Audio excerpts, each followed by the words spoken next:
الحمد لله رب العالمين والصلاة والسلام على أشرف المرسلين نبينا محمد وعلى آله وصحبه أجمعين أما بعد. Alors sans plus tarder, on attaque la sixième erreur. بيع أشياء محرمة مثل الدخان والمجلات التي تشتمل على صور نسائية ودعايات الدخان والأفلام السيئة أو الآلات والأجهزة التي تستخدم في المحرمات أو بيع الكتب التي تحمل الغرام والأفكار الهابطة. Alors là, le Cheikh Salih al-Cheikh Hafizahullah, il nous cite plusieurs exemples de ventes interdites et on pourrait en citer énormément en réalité des exemples. On pourrait tout résumer en la vente de l'illicite. On nous pose souvent la question, moi j'ai plein de mangas, j'ai plein de jeux vidéo, j'ai plein de ceci et cela de haram, j'ai fait taouba, je me suis repenti, est-ce que j'ai le droit de vendre ces choses-là? Est-ce que j'ai le droit de vendre mes anciens jeux de PlayStation? Est-ce que j'ai le droit de vendre mes anciens mangas? Est-ce que j'ai le droit de vendre mes anciens CD de Michael Jackson? Eh bien non. Tout ce qui est illicite à la consommation est illicite à la vente. C'est comme si tu me disais, moi j'ai pas le droit de vendre du porc, mais est-ce que j'ai le droit, moi je ne mange pas de porc, mais est-ce que j'ai le droit de le vendre aux chrétiens qui mangent du porc? Subhanallah, est-ce que ça te viendrait à l'esprit de le faire? Très probablement que la grande ou l'écrasante majorité d'entre vous, si ce n'est 100% d'entre vous, me diriez non, ça ne nous vient pas à l'esprit de vendre du porc. Malheureusement, on a un grand nombre de commerçants musulmans qui ne se gênent pas pour vendre de l'alcool. Hein, vous savez, certains épiciers, le fameux épicier du coin, il te vend tout et l'alcool y compris. Et quand tu lui fais remarquer, il te dit oui, mais moi je ne le bois pas l'alcool. Et si je ne vends pas d'alcool, ben en gros je fais faillite parce que c'est mon plus gros chiffre d'affaires. Bien ça c'est triste. Tu penses chercher la bénédiction d'Allah dans ton commerce alors que tu ne fais qu'encourir la colère d'Allah puisque tu vends l'illicite. Et celui qui vend l'illicite, il est comme celui qui l'a commis. Qui sait pourquoi?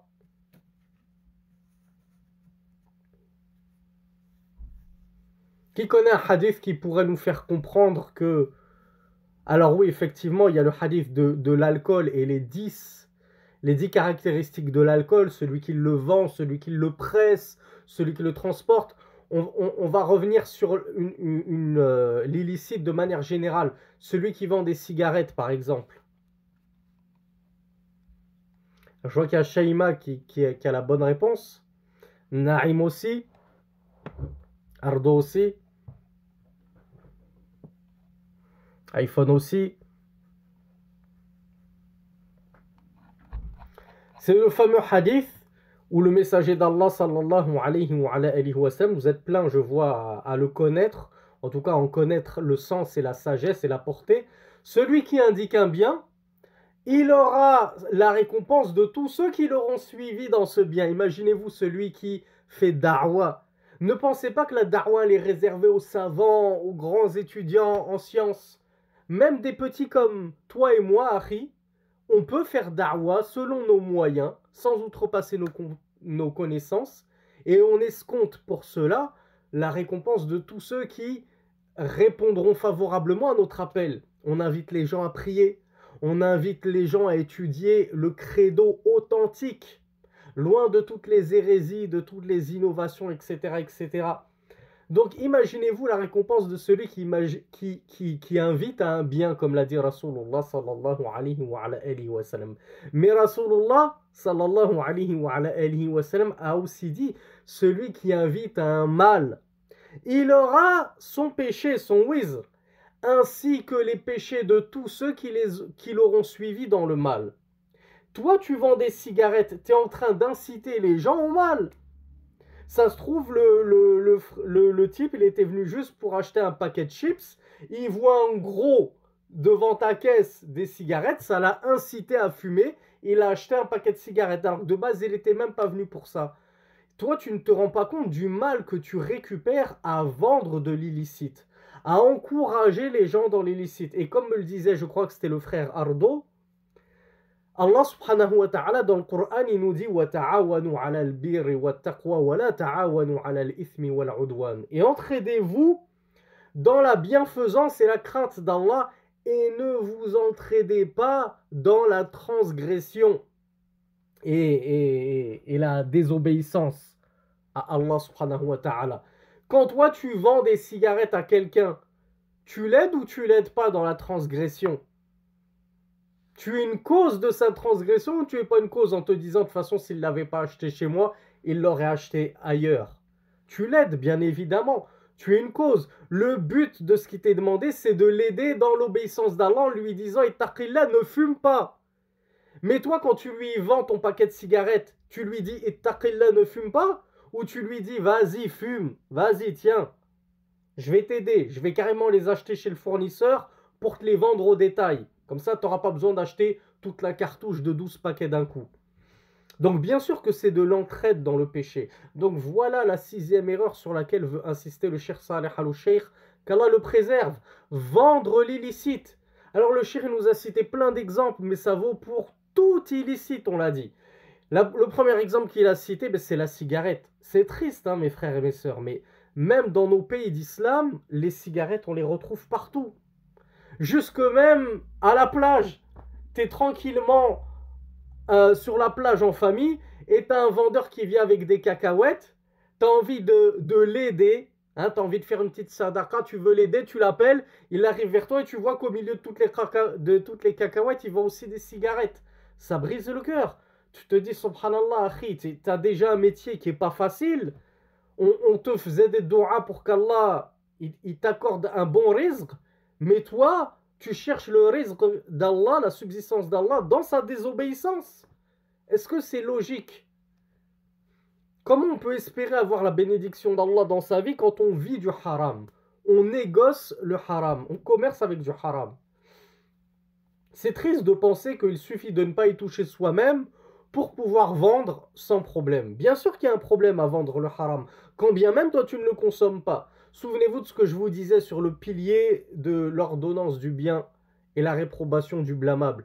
Si toi tu pêches et qu'en plus tu laisses les gens pécher sans rien faire, tu as un double péché. Donc il vaut mieux prendre le péché, son propre péché, et interdire aux gens le mal, plutôt que de prendre 2 péchés en péchant soi-même et en plus en laissant les gens dans le mal. Et pire encore si c'est toi qui les aides dans le mal. Donc le shir nous parle d'ad-dukhan. Ad-dukhan, en langage arabe littéraire, ça veut dire la fumée. Et en l'occurrence ici, ça veut dire la cigarette. Parce que en arabe, on ne dit pas fumer une cigarette, on dit boire une cigarette. En réalité, on dit boire de la fumée. En arabe, ça se dit shurbu ad-dukhan. Voilà, j'ai bien fait de m'arrêter là. Allez, petite question. Akhi Urti, quel magazine j'ai le droit de vendre en islam? Alors Marie me dit des informations. MJ me dit des magazines islamiques. Marie me dit sans photo haram. Abou Ismaël m'a résumé tout en me disant là où il n'y a pas de haram dedans. On va s'arrêter à la définition de notre frère Abou Ismaël. Du coup, imagine que moi je vends un culinaire. Hein, c'est que des recettes de cuisine. On est d'accord, il n'y a pas de haram. Imaginons que c'est culinaire halal en plus. C'est que des recettes halal, il n'y a pas de vin, il n'y a pas de porc, rien du tout. Mais dans ce magazine, on voit une femme dévoilée qui n'est pas vêtue. On dit elle est vêtue ou vêtie? Elle est vêtue, je crois. Elle n'est pas vêtue du voile islamique shara'i. Merci. Alors, il y en a qui me disent vêtue et d'autres vêtis. Si vous n'êtes pas sûr, ne vous prononcez pas, sinon vous me mettez encore plus le doute. Bref, elle n'arbore pas le voile islamique légiféré. Parfois, sur les photos, on la voit en train de cuisiner avec ses bras, on voit sa chevelure, on voit un décolleté, elle est maquillée. Si on pouvait la sentir, on sentirait même qu'elle est parfumée. Du coup, ce magazine, c'est juste un magazine de recettes de cuisine. Est-ce que j'ai le droit de le vendre?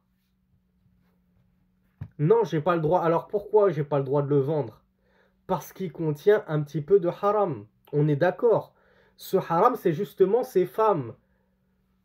Et j'aimerais que tous mes frères, ils en soient conscients. Est-ce que une sœur, elle aurait le droit d'acheter ce magazine? Une sœur, elle aurait le droit d'acheter ce magazine parce que pour elle, voir une autre sœur à elle, tant qu'on a dit c'est juste les cheveux qui sont découverts un petit peu les bras, il n'y a pas de mal. Pour elle, c'est pas de la aura, pour elle, c'est pas de la nudité. Nous, les frères, oui. Donc, comme ce magazine, il se peut que ce soit une sœur qui l'achète, tout comme ce soit un frère qui l'achète, je ne peux pas vendre ce magazine.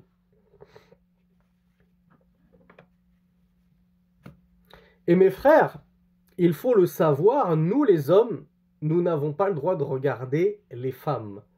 Admettons que la sœur, elle porte le djilbab islamique. On voit juste le visage et les mains jusqu'au poignet. Est-ce qu'une telle sœur en photo, j'aurais le droit de la regarder, moi en tant qu'homme?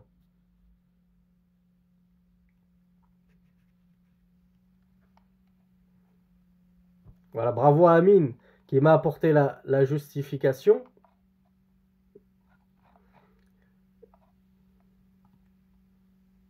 Bravo à tous ceux qui m'ont dit que nous devons baisser le regard. Allah subhanahu wa ta'ala nous a commandé à nous les hommes de baisser le regard. Du coup, même si la sœur, elle n'est pas fautive lorsqu'elle sort dans la rue pour un besoin, en ayant opté pour la vie que le djilbab légiféré, c'est tout le corps sauf le visage et les mains. Dis-moi, je suis convaincu par l'avis de Sheikh Al-Albani, pour moi, je ne suis pas obligé de mettre un niqab et mettre des gants. On le respecte, on a dit c'est un des deux grands avis qui existent. Moi, je ne suis pas quelqu'un qui vous cache les avis en temps normal. Quand bien même, moi, ce n'est pas un avis que je recommande. Mais je ne vais pas vous le cacher et je ne vais pas blâmer une sœur qui suivrait cet avis que moi, je ne partage pas par conviction. Tant qu'elle le fait par conviction et non par passion, cette sœur n'a pas à être blâmée. Est-ce que cette sœur qui sort ainsi, elle est blâmable et elle aura des péchés? Inch'Allah, non, elle n'aura pas de péché.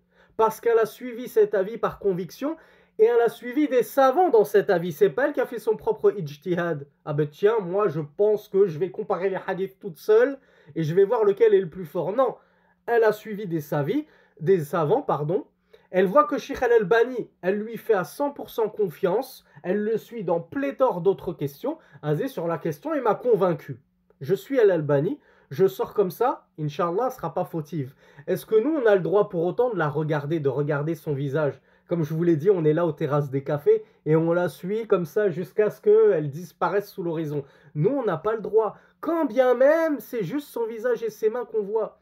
Parce qu'Allah subhanahu wa ta'ala nous a ordonné de baisser nos regards. Quand est-ce qu'on a le droit de regarder les femmes, mes frères? Je pose la question aux frères parce que c'est nous qui sommes concernés. Alors oui, il y a Marie qui nous dit dans la muqabala, et c'est même recommandé, comme on l'avait vu dans le séminaire précédent, de la regarder durant la muqabala.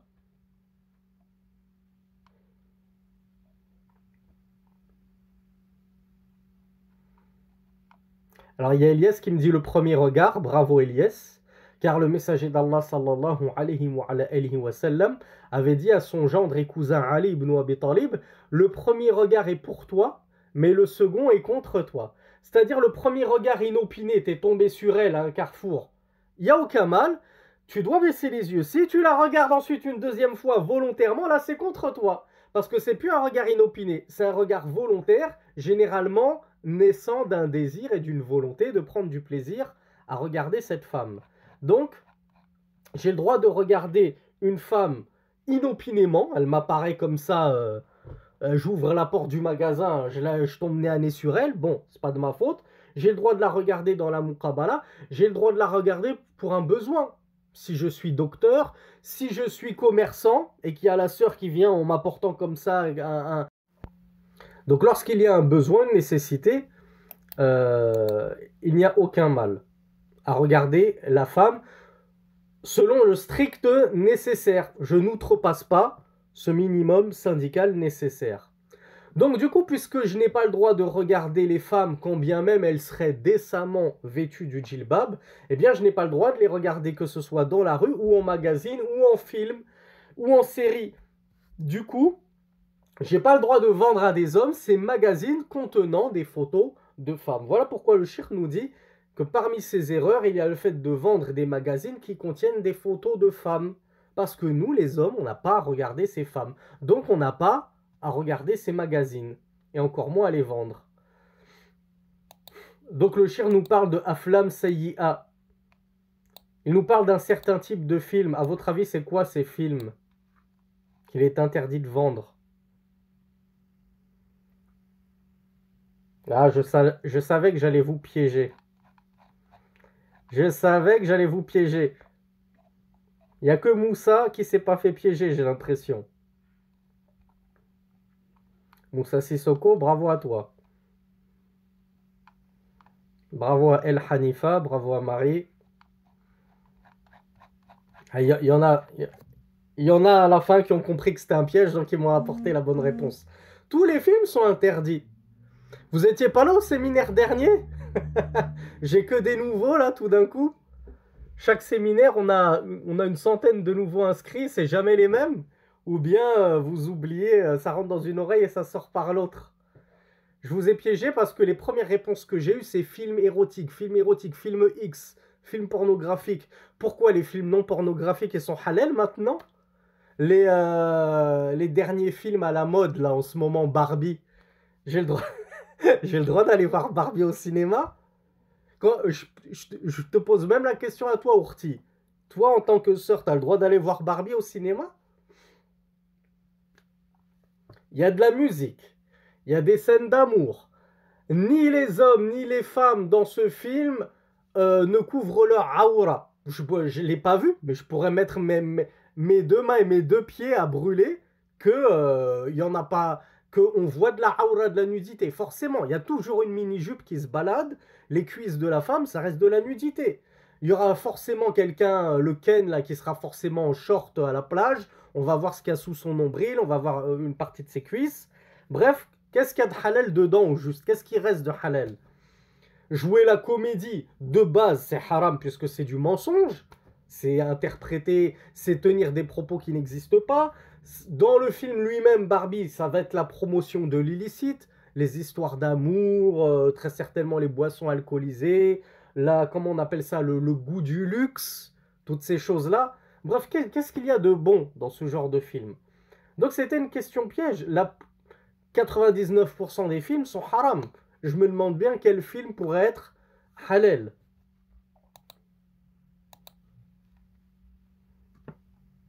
Le cheikh nous dit parmi les erreurs de vente,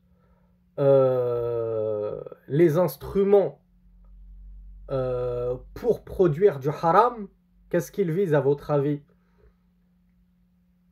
Qu'est-ce qu'on a comme instrument pour produire du haram? Bien sûr, les instruments de musique. Est-ce que j'ai le droit de vendre une guitare? Oui, mais moi je joue pas la guitare, je joue pas au piano. J'ai le droit de vendre? Non, absolument pas. Et les instruments pour produire du haram, alors il y a Alcal qui me parle d'armes à feu, effectivement. MJ me parle de jeux vidéo, bravo. Pour ceux qui voient que la photographie est illicite, ben, vendre des caméscopes, des appareils photo. Tous ceux que tu sais que ça va produire uniquement du haram, tu n'as pas le droit de le vendre. Ce qui peut produire aussi bien du haram que du halal. Exemple, un couteau, est-ce que j'ai le droit de vendre des couteaux? Bah oui. Tu vas pas dire oui, mais il y en a qui l'utilisent à mauvais escient. Bah oui, ben... Comme certains vêtements, certains parfums. Ah oui, mais il y a des sœurs qui vont l'utiliser à mauvais escient. Elles vont se parfumer dehors. Elles vont mettre ses vêtements dehors. Ah oui, mais si on raisonne comme ça, on peut plus vendre grand-chose. Beaucoup de choses vont être détournées. Maintenant, si tu sais, tu es convaincu que cette personne-là va l'utiliser dans le haram, parce que par exemple, c'est une sœur mécréante qui vient te voir pour t'acheter un parfum. Tu vois que la sœur, elle est maquillée, elle est déjà parfumée. Elle porte pas le djilbab, c'est une mécréante, ne lui vends pas de parfum. Tu vois une djilbabette venir vers toi, pas maquillée, elle a son petit masque sanitaire, Allahumma barik, bien de la tête aux pieds, etc., nickel chrome, propre sur elle, tu peux lui vendre du parfum. Tu vas pas dire c'est interdit. Alhamdoulilah, tu peux lui vendre.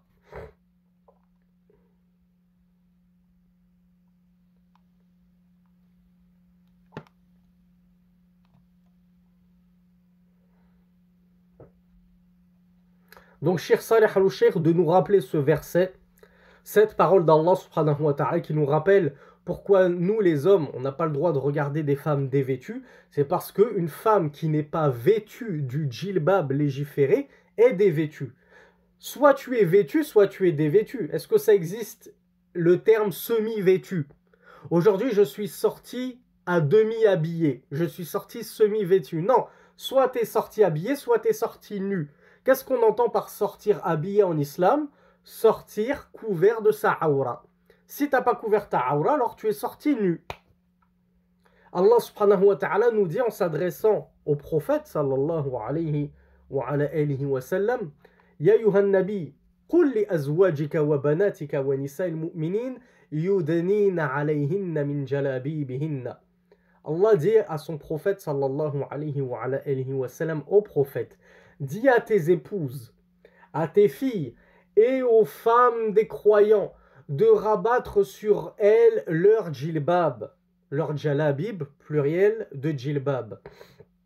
Donc, souvenez-vous ce qu'on disait dans d'autres séminaires, ces petits comiques de l'islam qui nous expliquent que le voile n'existe pas dans le Coran.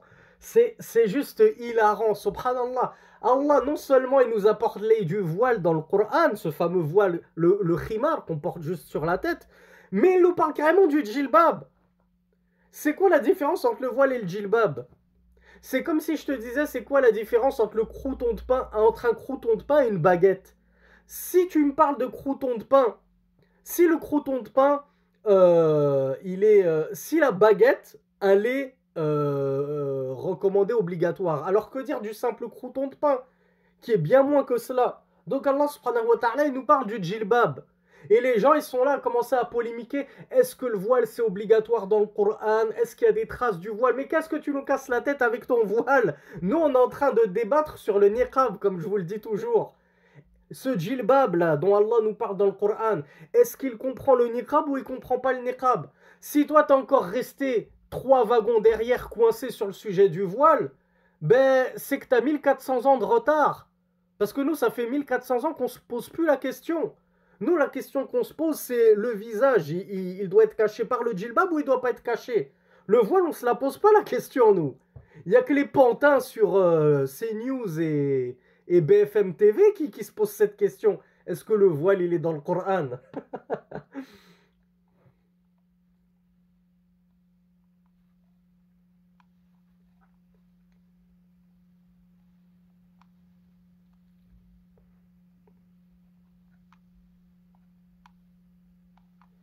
Rasulullah sallallahu alayhi wa sallam avait dit Inna Allah idha harrama shay'an harrama thamanahu kama rawahu ad-Daraqutni.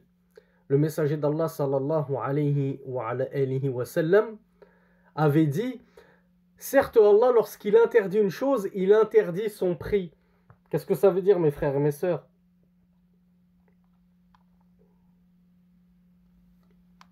Bravo Marie. Bravo Yacine. Bravo Lilia. Ça signifie il en interdit sa vente. Tu ne peux pas le vendre pour en récupérer le prix. Et à votre avis, qui c'est qui faisait ça? Qui est-ce qui a instigé cette stratégie? Je vous le donne dans le mille, les juifs. On le verra, Inch'Allah, dans notre playlist sur les 50 Rajabiya, c'est-à-dire les 40 Nawawiya plus les 10, plus les 8 d'Ibn Rajab. Dans l'un des tout derniers hadiths, on verra que Rasulullah sallallahu alayhi wa sallam nous disait qu'Allah maudisse les juifs. Il leur a interdit la graisse animale. Alors qu'est-ce qu'ils ont fait? Savez-vous ce qu'ils ont fait les juifs? Pour quand même profiter de cette graisse animale dont Allah les avait interdits. Il leur dit, voilà, elle est haram pour vous la graisse. Alors non, Ilyas, ils ne l'ont pas donné. Hein, c'est mal connaître les juifs. Alors bravo iPhone. Bravo à Hassan, bravo à Abou Ismail. Alors non, CD, il me dit ils ont tué la chamelle. CD, toi, t'es resté bloqué sur l'histoire de Sarih, là. Ça n'a rien à voir. Voilà, Ivani, bravo. Qu'est-ce qu'ils ont fait? Ils ont pris cette graisse, ils l'ont fait fondre, et ensuite, c'est devenu... Alors, ça devient quoi de la graisse lorsqu'elle est fondue? À Bordeaux. La graisse, tu la fais fondre, ça devient de l'huile. Très épaisse, certes, mais ça devient de l'huile. Et ensuite, ils ont vendu cette huile. Et il nous dit, Rasulullah, puis ils ont mangé le prix de cette huile. Mais le prix de cette huile, le prix qu'ils en ont tiré et qu'ensuite ils s'achètent de la nourriture qu'ils mangent, cette nourriture qu'ils mangent, elle émane de quoi? Remontons la chaîne alimentaire jusqu'au plus haut. Eh bien, le plus haut, ce que j'ai mangé, ça provient de l'argent que j'ai eu en vendant de l'huile, que j'ai obtenu en faisant fondre de la graisse, que j'ai obtenu d'un animal. Cette graisse d'animal, de bestiaux, qu'Allah subhanahu wa ta'ala m'avait pourtant défendu. Ça, c'est les stratagèmes des juifs, toujours en train de penser pouvoir berner, contourner les lois d'Allah subhanahu wa ta'ala, comme c'est le cas pour la perruque des femmes juives, qui pensent qu'elles peuvent se couvrir les cheveux comme ça et esquiver le verset du voile. Et peut-être que certains d'entre vous ont déjà vu des images et des vidéos de juives véritablement très orthodoxes qui s'accrochent vraiment aux préceptes religieux et qui portent quoi, à votre avis? La burqa. Et sans vouloir être méchant, elles le portent mieux, ces juives-là portent mieux la burqa qu'un grand nombre de nos muntaqibet qui ont des ouvertures focales 2.1. Je ne connais pas les termes techniques en photographie, mais Allahumma barik, c'est très très ouvert parfois. Hein.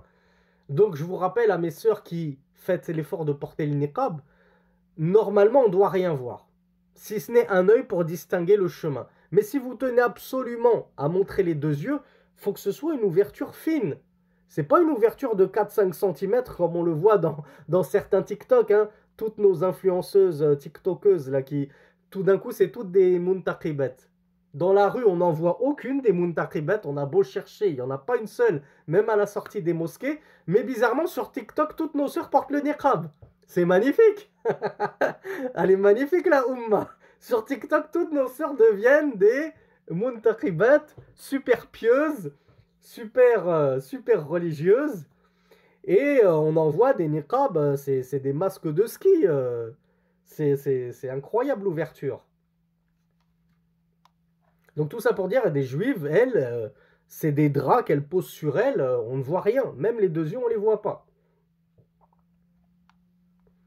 Je vous rassure, mes sœurs, même si vous ne portez pas du tout le niqab ou que vous portez des niqabs décapotables avec ouverture XXL, vous serez toujours mieux que ces juives. Parce que al-aqida al-islamiyya ou l'islam sera tout... Une musulmane pécheuse sera toujours mieux qu'une infidèle soi-disant pieuse, soi-disant accrochée à sa religion. C'est triste de devoir encore le répéter en 2023, mais croyez-moi, il suffit de surfer sur les réseaux sociaux pour lire des insanités incroyables. Oui, celui-là, mon voisin chrétien, il est mieux que mon voisin musulman, parce que lui, il m'a jamais fait de mal au moins, etc., etc. Subhanallah. L'inversion des valeurs, c'est terrible. Septième erreur, bay'u ashritatil ghina wal vidéo allati tashtamilu ala suwar nisa wal afkar al mufsida lil uqul wa izhar al fahisha. Septièmement, ça rentre dans les erreurs précédentes. Le fait de vendre des cassettes de musique, des vidéos qui contiennent des photos de femmes, Alors, petite question, en admettant que la photographie et la vidéographie ne soient pas haram, on va peut-être voir rapidement, si on a le temps à la fin de ce cours, la partie du livre qui concerne les vidéos et les photos. Si on n'a pas le temps, sachez que ce livre-là, je l'ai déjà enseigné à la mosquée et les cours sont disponibles sur ma chaîne YouTube Sami Philippe Chaouch dans une playlist qui s'appelle justement les erreurs répandues. Et j'en ai extrait de ce cours-là, un extrait du cours de 5 minutes, je crois 6 minutes, sur les photos vidéos. Et cet extrait-là, je l'ai mis sur ma chaîne Facebook. Donc si vous voulez, vous allez sur Facebook, Sami Philippe Chaouch, vous allez dans la rubrique vidéo. Et il y a une vidéo de 6-7 minutes avec pour titre les photos et vidéos en islam. Et j'expose la divergence. Est-ce que c'est halal ou est-ce que c'est haram? Donc en admettant que ce ne soit pas haram. Hein, parce qu'il y a des savants qui ont considéré que, comme je vous l'ai dit, ce n'est pas du taswir, ce n'est pas de la représentation de la réalité, mais c'est plutôt de la présentation de la réalité. Est-ce que j'ai le droit de vendre, par exemple, des conférences de tels savants contemporains, sunnites, bien de Ahlus Sunnah wal Jama'a, dans laquelle il apparaît?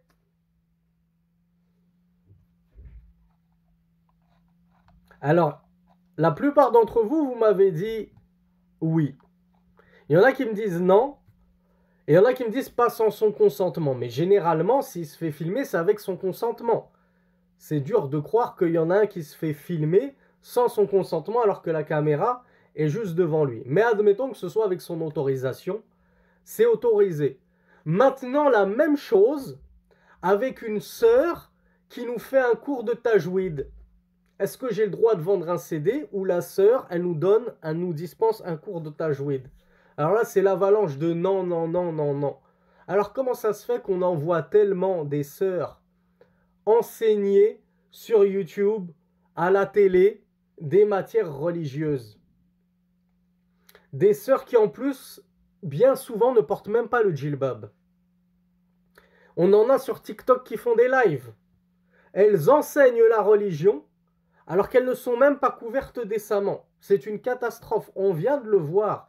La sœur, elle n'a pas à s'exposer. Allah lui a dit de rabattre sur elle son djilbab.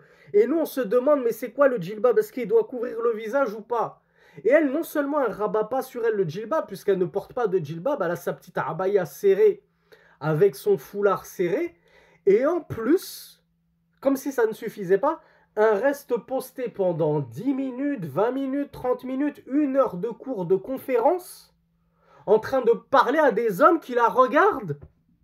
Alors que nous, on doit baisser notre regard. Oui, on doit baisser notre regard. Mais toi, Ourti, tu ne dois pas t'afficher non plus. Ça marche dans les deux sens. C'est trop facile de toujours taper sur les frères. Oui, vous ne savez pas vous tenir. Vous êtes des loups, vous êtes des ceci, vous êtes des cela. Mais toi aussi, Ourti, tu dois apprendre à te tenir et ne pas t'exposer. Parce que ça contredit totalement la législation et la sagesse du voile.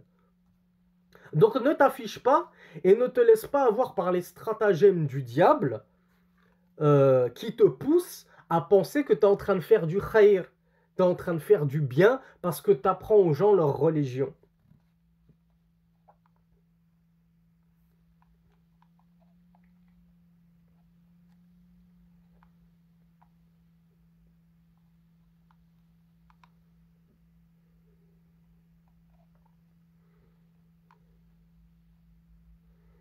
Alors, 8e erreur, le shir nous parle de Bay'un Najash. Qui sait ce qu'est Bay'un Najash? Dans un hadith, le prophète sallallahu alayhi wa sallam nous a dit Wala tanajashu. Inch'Allah, on le verra aussi ce hadith dans la playlist Al-Arba'in al-Nawawiyya. Qu'est-ce que le Najash? Wala tanajashu. Question difficile. Il est où Abu Ismaïl? Ça y est, il a fui là, il a pris ses jambes à son cou.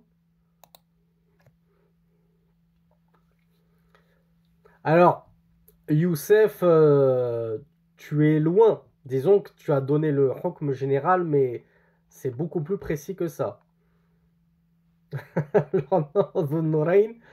Najash ici, c'est pas le roi d'Éthiopie. Tu retenteras cette réponse pour une prochaine question dans la Sira Nabawiya, Inch'Allah, en espérant que tu sois synchro cette fois-ci. Najash, c'est pas de Najashi. Alors, bravo MJ. MJ m'a apporté la bonne réponse. Alors le cheikh nous donne la réponse. Il nous explique ce que c'est. Il nous dit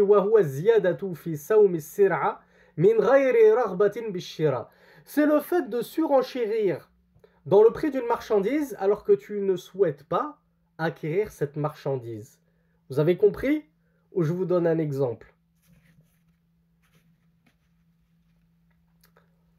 c'est pas vraiment de la vente aux enchères, parce que de base, la vente aux enchères, c'est licite. C'est licite, chacun participe et c'est celui qui a donné le plus qui gagne. An-Najash, c'est le fait que toi, tu ne souhaites pas acquérir cette marchandise, mais tu vas rentrer dans cette vente, entre guillemets, aux enchères, alors, soit parce que tu es de connivence avec le vendeur et ton but, c'est de faire grimper le prix de la marchandise à son maximum et ensuite le vendeur, il va te donner ton petit billet pour avoir fait grimper, entre guillemets, les enchères. Soit c'est pour faire du tort à quelqu'un que tu n'aimes pas. Tu vois quelqu'un qui est en train d'acheter quelque chose, pour lui pourrir la vie, tu viens augmenter le prix. Alors qu'est-ce que c'est? C'est quelqu'un qui te vend un vêtement. Voilà, moi je vends mon vêtement à 100 euros. Il y a quelqu'un qui veut lui acheter, et toi tu dis non, non, non, attends, moi je te l'achète 110 euros. Et donc le vendeur, il dit à l'autre, tu t'étais avant, tu le veux à 110, sinon je le vends à lui. C'est normal, il me propose plus. Alors l'autre, il dit, moi je t'en propose 115. Et l'autre, il renchérit, ah ben moi je donne 120. Alors qu'en fait, l'autre, il sait qu'il va rien dire. L'autre, il sait qu'il veut pas acheter. C'est juste pour augmenter le prix. Voilà pourquoi Rasulullah sallallahu alayhi wa sallam naha anin najash, il a interdit ce type de vente pour la tromperie qu'elle renferme en son sein, la trahison et le manque de ukhuwa, le manque de fraternité qu'elle renferme, puisqu'en faisant ça, tu es en train de causer du tort à ton frère, tu n'es pas en train de l'aider. Et une vente qui ressemble un petit peu à ceci, c'est bay'ul muslim ala bay'i akhi. Le fait qu'un musulman, alors ça c'est l'erreur numéro 9, le fait qu'un musulman vende sur la vente de son frère. Pareil, même exemple, il y a quelqu'un qui est en train de négocier sur le marché un vêtement à 100 euros. Le prix il est affiché 100 euros. Donc c'est pas une vente aux enchères.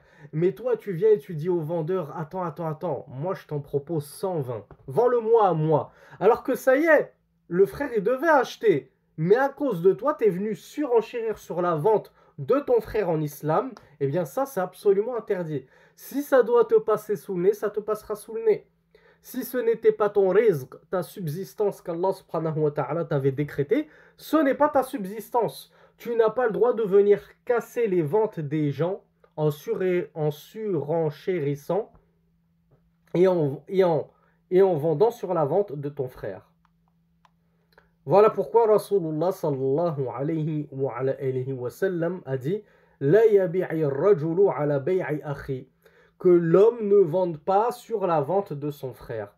Laissez les gens contracter leur vente. S'il se rétracte, va faire ta vente. S'il est allé au bout de sa vente, ne viens pas commencer à semer la désunion et à vouloir briser une vente. Dixième erreur, al-rish wa tadlis fil buyur, c'est le fait de tricher, de mentir, de déguiser le vrai par le faux dans les ventes. Et on l'a vu dans l'erreur numéro 1, il me semble, en vertu du hadith du messager d'Allah sallallahu alayhi wa sallam, man rashana falaysa minna, quiconque nous trompe ne fait pas partie de nous. Alors il y en a beaucoup qui me demandent est-ce que ça vaut également pour les non-musulmans? Oui, on l'a déjà dit, mes frères et mes sœurs. On l'a déjà dit, la yanhakumullahu anil ladhina lam yuqatilukum fid din wa lam yukhrijukum min diyarikum an tabarruhum wa tuqsitu ilayhim. Je sais que je renvoie une image d'extrémiste qui haït les infidèles, qui est prêt à les égorger dans la rue dès que j'en croise un, mais c'est faux.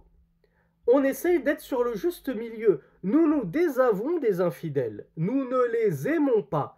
Mais cela n'impliquera jamais d'être malfaisant envers eux, de tricher envers eux, de chercher à leur nuire, de chercher à les arnaquer, de chercher à les berner, de leur mentir, etc., de les trahir. Jamais. Ça ne fait pas partie des caractéristiques du musulman.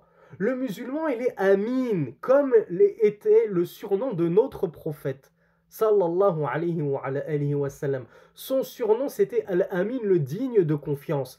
Tous les infidèles lui faisaient confiance et il n'a jamais trahi les infidèles. Quand bien même il ne voulait pas embrasser l'islam et répondre favorablement à son appel, quand bien même il les a combattus, ils l'ont combattu, lui ne les a jamais trahis. Et il n'a jamais trahi un pacte, une alliance, un dépôt. Et ainsi sommes-nous les musulmans. Nous les haïssons à cause de leur coufre, de leur mécréance comme nous l'avons vu, cependant nous sommes bienfaisants. Ma voisine, je peux être bienfaisant envers elle. Je peux l'aider à porter ses courses. Sur le marché, je vends ou j'achète et un infidèle me rend en trop, je lui dis « Ah non, non, excuse-moi, tu m'as donné 10 € en trop, tiens, combien de personnes ne sont pas rentrées en islam pour 1 euro ?» 1 euro de ticket de bus qu'un musulman lui a rendu, il s'est dit « Waouh, c'est ça les musulmans ?» C'est ça l'image qu'on nous montre à la télé, les égorgeurs de Daesh et compagnie. Un musulman qui me rend en trop 1 euro. Un musulman qui me rend 10 €, un musulman qui a trouvé mon portefeuille avec 200 €, il a regardé ma carte d'identité, il m'a retrouvé, il m'a appelé pour me restituer mon portefeuille avec tous mes papiers, tout mon argent. Combien ne sont pas rentrés en islam comme ça? Donc soyez bons mes frères et mes sœurs, soyez bienfaisants, soyez des émissaires de l'islam, soyez des modèles de vertu. Comme les chouyours nous le disent, comment ils se sont convertis les Malaisiens et les Indonésiens? Ils ne se sont pas convertis suite à l'épée que leur ont imposé les musulmans. C'est la soumission ou c'est l'épée? Non. Ils se sont convertis parce que lorsque les musulmans venaient commercer, ils ont vu leur comportement, et vous le savez très certainement peut-être pour ceux qui ont visité la Malaisie et l'Indonésie. Savez-vous sur quelle religion sont-ils de base? Allez, petite aide, la Malaisie et l'Indonésie, ça se trouve en Asie du Sud. Donc, on a certes des bouddhistes, mais ils sont aussi principalement animistes. Les gens qui croient dans les esprits de la forêt et tout. Et c'est pour ça que encore de nos jours, en Indonésie, en Malaisie, on a certains aborigènes qui vivent encore dans leur forêt en adorant les esprits et les arbres, etc. Du coup, ces peuplades indigènes, entre guillemets, sud-asiatiques, lorsque des commerçants musulmans sont venus et qu'ils ont vu comment ils étaient honnêtes, droits, intègres, ils ont embrassé l'islam en foule par les bons comportements des musulmans. T'as pas besoin de sortir ton épée, sors ton bon comportement.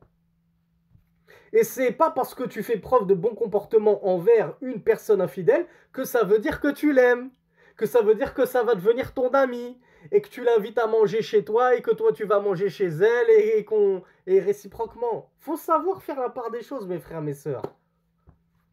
Malheureusement, chez certains, c'est binaire. Soit c'est la porte ouverte à tout, on est potes, on est copains, on les aime, etc. Soit c'est l'extrême Daesh, on coupe des têtes à la sortie des églises, etc., etc. Il y a un juste milieu. Et le juste milieu, il était parfaitement incarné par Rasulullah sallallahu alayhi wa sallam. Est-ce que Rasulullah sallallahu alayhi wa sallam avait un ami infidèle? Est-ce qu'il mangeait chez des copains infidèles et il les invitait à manger chez lui? Est-ce qu'il prenait pour compagnon? Est-ce que parmi ses compagnons, il y avait un seul infidèle qui lui tenait compagnie? Barakallahu fikum, posez-vous les bonnes questions et faites attention à qui vous confiez vos oreilles. Je n'aurai de cesse de vous le dire. Vous confiez vos oreilles à n'importe qui, ne vous étonnez pas d'avoir une aqidah complètement bancale et boiteuse. Et il n'y a pas que Vincent Souleyman. Vincent Souleyman, dans son odieux mensonge sur le Rasulullah sallallahu alayhi wa sallam en premier lieu et sur la religion d'Allah en second plan, puisqu'il a menti sur ce principe de base, ce fondement de la religion qui est Al-Wala wal-Bara, il a été rejoint par Eric Younous. On pose beaucoup de questions. T'as pas honte de faire du riba, de la calomnie sur Eric Younous? Eric Younous l'a défendu. Il a propagé sa vidéo à Vincent Souleyman sur lequel il, paraît-il, me réfute. Et quel titre il a donné, Eric Younous, sur sa chaîne? Il a mis réponse aux haineux ou réplique aux haineux. Le haineux, c'était soi-disant moi. C'est ça votre diplômé de Médine? C'est facile de travailler une semaine avant l'examen pour avoir son diplôme. Tout le monde peut le faire. Ce qui éloge les prédicateurs, les savants et les gens de manière générale, ce sont leurs œuvres. Et ce sont leurs sciences. Regardez la science qu'il transmet, regardez ce à quoi il appelle, et ça le purifiera. Et là, vous saurez qui est véritablement adepte de la sunna et du groupe, et qui est adepte de l'hérésie, de l'innovation, et fait partie de certaines sectes. On a beaucoup qui se font tromper par les diplômes. Beaucoup se font tromper par Eric Younous. Et c'est pas parce qu'il a 200 000 followers sur je sais pas où, YouTube ou ce que vous voulez, que ça fait de lui une personne fiable ou crédible ou compétente.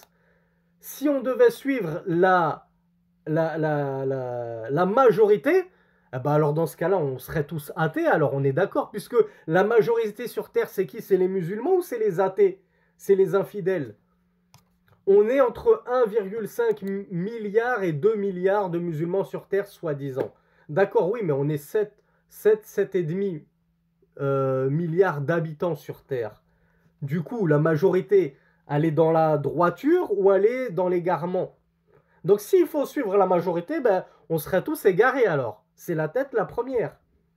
Ceux qui ont suivi Rasulullah sallallahu alayhi wa sallam à son époque, c'était la majorité ou c'était une minorité justement? Toujours la minorité. La majorité n'a jamais été un signe de bonne guidée ou de fiabilité.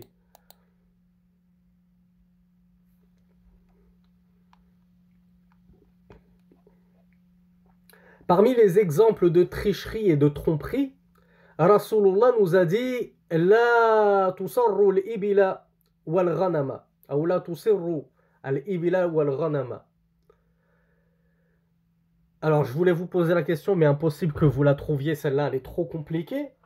En fait, c'était une pratique à son époque où les bergers, ils ne trayaient pas leurs bestiaux pendant plusieurs jours afin que les pieds et les mamelles de leurs bestiaux gonflent. Puis, ils exposaient leurs bestiaux à la vente. Qui veut m'acheter mon bétail? Regardez comme il a les mamelles pleines. Quand tu vois ça, tu te dis, waouh, cette brebis, cette chèvre, c'est une chèvre qui a du lait en abondance. Il l'a sûrement trait ce matin, et là, dès l'après-midi, elle a déjà les pieds gonflés. Ça doit être une très bonne bête qui produit beaucoup de lait. Donc tu t'arraches ces bêtes-là à prix d'or. Et ça, c'était une technique qui relève de la tromperie, de la tricherie. Le fait de les priver de traite, et vous savez en plus qu'une bête, elle a besoin d'être traite. De base, ce sont ces petits qui viennent boire de son lait. Donc naturellement, elle se désengorge, puis le lait reprend son cycle, etc. Donc là, on privait les petits de téter la maman, la femelle, je ne sais plus comment on appelle ça, la mère, et on les trayait pas manuellement, exprès pour faire gonfler les pies, jusqu'à ce qu'ils soient pleins à craquer. Eh bien, Rasulullah sallallahu alayhi wa sallam a interdit cette pratique. Pourquoi? Eh bien, ça relève du tadlis. Ça relève justement de cette tromperie de déguiser le vrai par le faux, tricher pour berner les gens. 11e erreur, et là vous allez tous me dire en chœur, ah celle-là, on n'en peut plus de celle-là. Isti'malul ayman al-kadhiba li tarwij as-sir'a. Savez-vous ce que c'est que al-ayman? On a plusieurs frères ici qui s'appellent Ayman. Ça veut dire quoi du coup Ayman? Bravo Najma, bravo Yassine. Alors non Youssef, c'est pas la dette.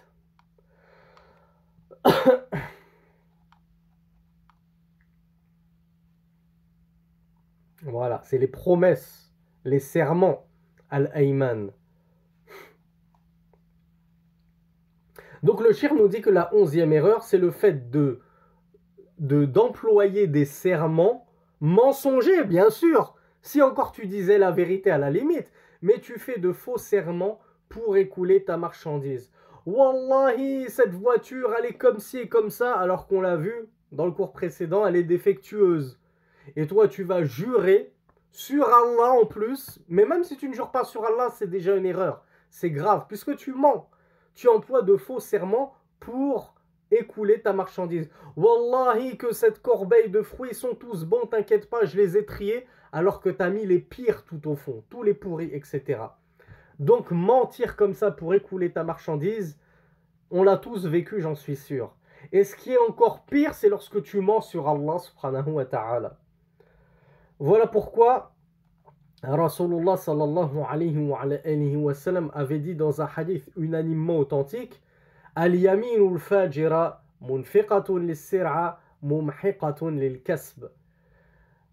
le mensonge pervers, le mensonge transgresseur, c'est-à-dire mentir, le serment transgresseur, c'est-à-dire lorsque tu jures en mentant. Il écoule ta marchandise, oui c'est vrai, tu as réussi à berner les naïfs qui t'ont cru lorsque tu jurais, Wallah al-azim, uqsimu billah, etc. Donc le gars il te dit, waouh, celui-là il va pas mentir sur Allah quand même. Donc, munfiqun lis-sir'a, c'est vrai, tu vas écouler par ce biais ta marchandise, mumhiqatun lis-kasb. Mais ton kasb, l'argent que tu vas en retirer, est-ce qu'il aura de la baraka? Est-ce qu'il sera béni d'Allah subhanahu wa ta'ala? Tu vas en tirer de l'argent maudit, sur lequel repose la colère d'Allah subhanahu wa ta'ala. Voilà pourquoi il nous dit que ce serment transgresseur, il écoule la marchandise, mais il détruit le kasb. Il détruit l'argent que tu vas récolter par le biais de ce serment. Vraiment, je n'arriverai pas à comprendre les gens qui pensent réussir dans la vie, faire fortune dans la vie, mener une vie dans l'agrément d'Allah, tout en vendant l'illicite ou en vendant par le biais de l'illicite. Allah subhanahu wa ta'ala nous cite, ou plutôt le shir, hafidhahullah, nous cite la parole d'Allah subhanahu wa ta'ala où il nous dit Inna alladhina yashtaruna bi'ahdillahi wa aymanihim thamanan qalilan ulaika la khalaqa lahum fil akhirah ولا يكلمهم الله يوم القيامة ولا يكلمهم الله ولا ينظر إليهم يوم القيامة ولا يزكيهم ولهم عذاب أليم. Un verset terrible attend ceux qui font ceci. Allah nous dit certes ceux qui achètent par le pacte d'Allah et leur serment un vil prix, c'est-à-dire tu vends une marchandise contre un prix, un vil prix en plus. C'est même pas des millions que tu gagnes. Tu mens sur Allah subhanahu wa ta'ala par le biais de serment pour gagner 10 euros. Des choses comme ça. Allah nous dit Oulaïka ceux-là, la khalaqa lahum fil akhirah. Ils n'auront aucune part dans l'au-delà. Wala yukallimuhumullah. Et Allah ne leur parlera pas. Wala yanzuru ilayhim yawma al-qiyamah. Et Allah ne les regardera pas au jour dernier. Wala yuzakkihim. Il ne les purifiera pas. وَلَهُمْ عَذَابٌ أَلِيمٌ. Et ils auront un châtiment douloureux. 5 châtiments. Le plus petit des 5, il est déjà horriblissime. Il est insoutenable. Je me demande comment quelqu'un peut sombrer dans un tel péché, jurer en mentant pour écouler sa marchandise. Wala hawla wala quwwata illa billah. Dans un hadith qui reprend ce verset, Rasulullah sallallahu alayhi وعلى آله وسلم avait dit ثلاثة لا ينظر الله إليهم يوم القيامة ولا يزكيهم ولهم عذاب أليم. فقرأ رسول الله صلى الله عليه وعلى آله وسلم 3 مرات فقرأها 3 مرات فقلت خابوا وخسروا من هم يا رسول الله؟ قال المسبل والمنان والمنفق سرعته بالحلف الكذب. Donc dans ce hadith, Rasulullah sallallahu alayhi wa sallam avait dit il y a 3 personnes qu'Allah ne regardera pas au jour dernier, qu'il ne purifiera pas et qui auront un châtiment douloureux, comme on l'a vu dans le verset. Et quand les compagnons lui ont dit qui sont-ils, Rasulullah, eh bien parmi ces 3 personnes, il a cité celui qui écoule sa marchandise par le biais de serments mensongers. Et enfin, 12e erreur, At-tasahul fi ma'rifati ahkam al-buyu'. Effectivement, il y a le fait d'être négligent dans l'apprentissage des règles de transaction, les règles de vente, le fiqh des ventes. Et Omar ibn al-Khattab radiyallahu anhu, lorsqu'il était devenu calife, il avait obligé tous les vendeurs de son souk d'étudier fiqh al-buyu', d'étudier les transactions en islam. Et il interdisait à quiconque de vendre dans les souks s'il n'avait pas étudié le chapitre des ventes, comment on vend, comment on achète, etc. etc.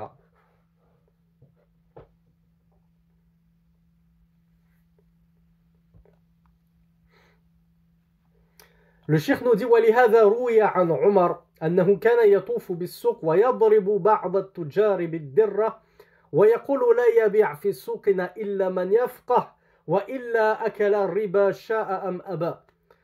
Dans un hadith, dans un athar plutôt, rapporté par At-Tirmidhi et dont la chaîne est correcte, il est rapporté de Omar ibn al-Khattab radiallahu anhu qu'il marchait dans les marchés, il déambulait dans les marchés et il frappait les commerçants avec son bâton. Ah wallah, il me manque Omar. Ça nous manque des Omar ibn al-Khattab dans cette umma de bisounours et de laxistes qui sont toujours oh, il faut être gentil, il faut s'écraser, il faut être soumis, il faut toujours tenir de bons propos, subhanallah. On a besoin de tout dans notre umma. On a besoin de Abu Bakr as-Siddiq qui était dans la douceur, la gentillesse, l'humilité. Et on a besoin de Omar ibn al-Khattab qui était dans la fermeté, dans la puissance, dans la gloire. Et on a surtout besoin de modèles comme Rasulullah sallallahu alayhi wa sallam qui savait parfaitement jumeler les deux. Tantôt ainsi quand il le fallait. Donc Omar ibn al-Khattab tournait dans les marchés avec son bâton et il tapait les commerçants qui vendaient mal, qui ne respectaient pas les règles, et il disait que ne vendent dans nos marchés que ceux qui ont al-fiqh, man faqouha, man yafqah, quiconque comprend la religion, c'est-à-dire quiconque comprend les règles de transaction. Il a dit si ils ne le font pas, c'est-à-dire s'ils n'apprennent pas le fiqh bouyour, la jurisprudence relative aux ventes, au chapitre des transactions et des ventes, alors il tombera dans l'usure qu'il le veuille ou non. Parce que sans t'en rendre compte, tu vas vendre de l'or contre de l'or, comme on l'a vu. Tu vas vendre ceci contre cela et tu vas tomber, tu vas dire oui, tu me le rendras plus tard, mais avec un petit peu plus. Des choses comme ça, tu tomberas dans l'usure sans même t'en rendre compte, nous l'a dit Omar ibn al-Khattab, radiyallahu anhu. Ainsi se termine notre cours, les 21h31. Donc on n'aura pas le temps de voir le chapitre sur la photographie. On le fera demain. Et comme je vous ai dit, demain, Inch'Allah, il y aura la série de questions-réponses parce que je ne pense pas que la photographie va nous prendre l'heure. Et si ça nous prend l'heure, eh bien on poursuivra, Inch'Allah, soit on poursuivra si ce n'est pas l'heure du Maghreb, soit je vous rajouterai un cours spécial pour les questions-réponses le jour d'après, c'est-à-dire jeudi. Donc je vous donne rendez-vous pour le dernier cours, Inch'Allah, demain. هذا والله أعلم وصلى اللهم على نبينا محمد